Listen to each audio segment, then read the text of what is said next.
I've been doing all your exercises for a rotated leg. The one that gives me the most problems is bringing my knee to my chest when laying on my back. In general, my knee doesn't necessarily flop out, but I cannot seem to master this movement. What can I what can I do to help my brain get this movement?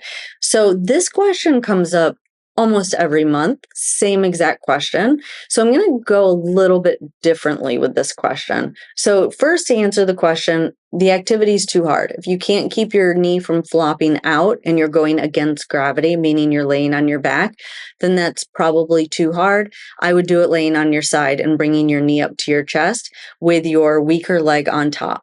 Now, because your stronger leg is underneath your weaker leg, when you bring that knee up, gravity is helping the leg to internally rotate. So that's where I practice that. If your knee stays up when you're laying on your side, like it externally rotates on your side, that means you have a lot of tightness. And that means you just got to do a lot more stretching towards internal rotation. If you go into the vault, leg stretches, hip, internal rotation, and you'll get right to those stretches. That's what I would focus on. But I get this question a lot from the same people every month. And so I want to take a little bit of a different approach and talk about learning a little bit. And I've talked about this in other months as well, but let's go through how we learn in life. This is just humans in general, right? First, we get a lot of feedback. Think about your kids. You have to tell them a lot what they're doing wrong, right? And then eventually you give them a little bit of activity, but you know it's something they can still accomplish, right? And then you challenge them a little bit, but the end goal is that they can recognize a problem and they have the solution and they can implement that solution. That's kind of like the automatic phase. Movement retraining is no different. We learn exactly the same way from birth to death. So let's stick with that child example. Let's say that you were asking them to do something. They weren't doing it. They weren't doing it. It was wrong. It was wrong. It was wrong. It was wrong. Now, there's two paths a parent can take. They can discipline the child until the child learns the behavior. And that works with some kids, right? Just keep punishing them until you've beat it into them enough that they fear punishment so much that they sit down, they reflect, and they make the correction. Or you can put in some parameters, maybe put the stuff that they're not putting away. I guess I'm using chores as an example, but put it by the door so that they have to see it when they go out, and maybe that'll trigger their memory to put these things away. We do things to kind of set them up for success so that eventually they will recognize errors and make adjustments accordingly and initiate, right, what they need to do. When you are doing your exercises, you have to be very intentional. Is this the correct amount of difficulty? Or is this just too difficult? That's number one. Number two, think about kids again. Two, does the child or do you even know what the problem is?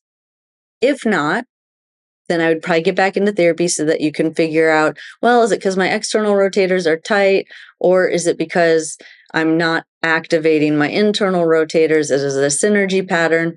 Things like that. But there's something else we do as parents. I'm not a parent, but there's something else that teachers do.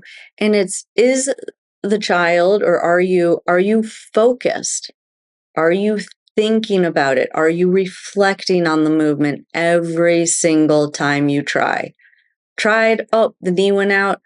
Curiosity, why did my knee go out? Try a few different things. Does this keep it in? If I put my hand there, does it keep it in? If I put a wall next to me, does that keep it in? Curiosity and reflection on every single repetition. I cannot stress that enough.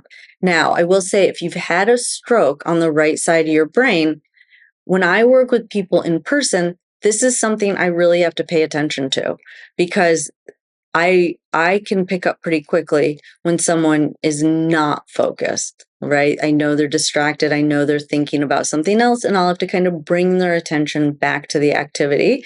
It's much more common with people that have had a stroke on the right side of the brain, left side affected. So if that is you and you've had a stroke on the right side of your brain, that might be a big issue, and it should be something that you're thinking about.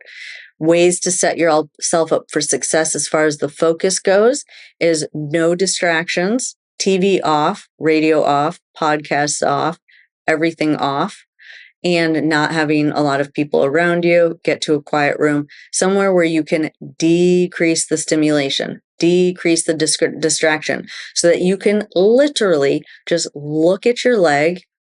If you need a mirror, use a mirror, stare at it, initiate the movement. Oh, it went out. Initiate it again. Oh, it went out. Okay, let me turn on my side, initiate the movement. Oh, it stayed in a little bit better. Okay, what did that feel like? Let me try that again. Initiate the movement. Oh, it did it again. What if I roll now half onto my back and half on my side? Because that's not vertical, so your leg won't flop out. I usually have people lay on a wedge and try it again. Oh, it went a little bit straighter. Okay, what did that feel like? How did I do that? And then from there, now you've found a successful position. Now you have to do it 1,000 more times. And I'm serious when I say that. Not all at once. I've talked about this before. 20-minute sessions is about our attention span. So I'd break it up into 20-minute sessions. But I would not do a repetition unless you are focused on it. So the way I relate this is I get so mad at myself when I'm reading a book and I'm trying to learn something and I don't eliminate distractions because I know better. And now I've just wasted an hour I've wasted 30 minutes because I read 10 pages and I have no idea what I just read, right? That's frustrating because that is wasted time, right? So I recognize about myself that I do better in a closed, quiet environment so that I can stay focused. I would challenge all of you guys to kind of do something similar. So closed environment so that you can pay attention to every single repetition and really, really focus on that. But back to your question, go to the exercise vault, activities, hip movement retraining, hip internal rotation, and hip flexion. Those are the two I would do in the vault. If you liked that video and you want to learn more exercises on how to improve your walking, definitely check out this video over here or that video over there. If you want even more help, check out our gold membership program where you will get access to over 300 exercises that are not here on YouTube, as well as access to our monthly lives where you can get your questions answered.